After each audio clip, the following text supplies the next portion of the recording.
भारत के पड़ोसी देश बांग्लादेश में पिछले कुछ समय से राजनीतिक उथल पुथल मची हुई है और इसी उठापटक के बीच वहां की प्रधानमंत्री को अचानक से बांग्लादेश छोड़कर भागना पड़ा। हालांकि उसके बाद भी वहां पहले से चले आ रहे दंगे बंद होने का नाम नहीं ले रहे हैं। इस वजह से वहां आम जीवन के साथ साथ वहां के उद्योग धंधे भी प्रभावित हो रहे हैं। फैक्ट्रियों, गोदामों, दुकानों को या तो वहां की जनता द्वारा लूटा जा रहा है या फिर उन्हें आग के हवाले किया जा रहा है। ऐसे में वहां के उद्योग धंधे चौपट हो रहे हैं। लेकिन ये सब भारत के लिए कुछ समस्याओं के साथ साथ एक बहुत बड़े अवसर के रूप में भी देखा जा रहा है। दरअसल बांग्लादेश के साथ सीमा लगने के कारण उधर हो रही उठापटक से एक तरफ भारत की चिंता बढ़ी हुई है, लेकिन एक फील्ड ऐसा भी है जिसमें बांग्लादेशी घमासान से फायदा होता दिख रहा है। बता दें कि बांग्लादेश कपड़ों के एक्सपोर्ट में भारत से कहीं आगे है। हालांकि चीन, जर्मनी, वियतनाम के बाद बांग्लादेश चौथे नंबर पर है और भारत 5वें नंबर पर। लेकिन फिलहाल बांग्लादेश के कपड़ा व्यवसायी इस हालात में बिल्कुल नहीं है कि वह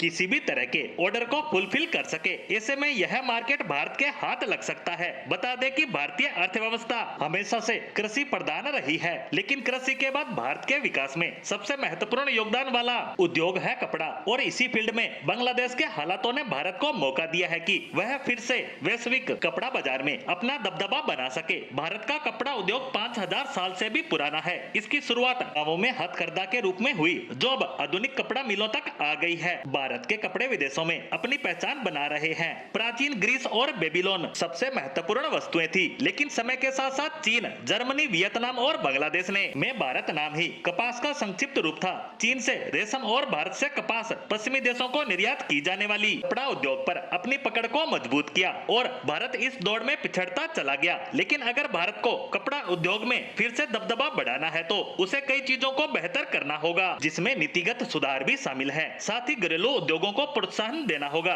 जो कि प्रतिस्पर्धा की दौड़ में काफी पिछड़ चुके हैं। साथ ही बेहतर कच्चा माल और उन्नत मशीनरी की आवश्यकताओं को भी पूरा करना होगा। साथ ही देश में सबसे बड़ा मुद्दा कपास का अस्थिर उत्पादन है। अगर भारत में कपास उत्पादन की बात करें तो 1 हेक्टेयर में सिर्फ 460 किलो कपास पैदा होता है। वहीं वैश्विक औसत 780 किलोग्राम है। जबकि बात करें चीन की तो यहाँ 2000 किलोग्राम और ब्राजील में 1800 किलोग्राम प्रति हेक्टेयर तक उत्पादन होता है। इसका मतलब कि हमारा उत्पादन प्रतिस्पर्धी देशों के मुकाबले काफी ज्यादा कम है। भारत की टेक्सटाइल इंडस्ट्री 150 अरब डॉलर की है, वहीं बांग्लादेश हमसे काफी ज्यादा पीछे है। लेकिन निर्यात के मामले में हम 40 अरब और बांग्लादेश 45 अरब के साथ हमसे आगे है। लेकिन अब यही बांग्लादेशी मार्केट भारत के हाथ लग सकता है, जिसके चांस भी बहुत ज्यादा नजर आ रहे हैं, क्योंकि भारत और बांग्लादेशी कपड़े में काफी ज्यादा संभावनाएं हैं। ऐसे में इसे भारत के लिए एक बहुत बड़े अवसर के रूप में देखा जा रहा है।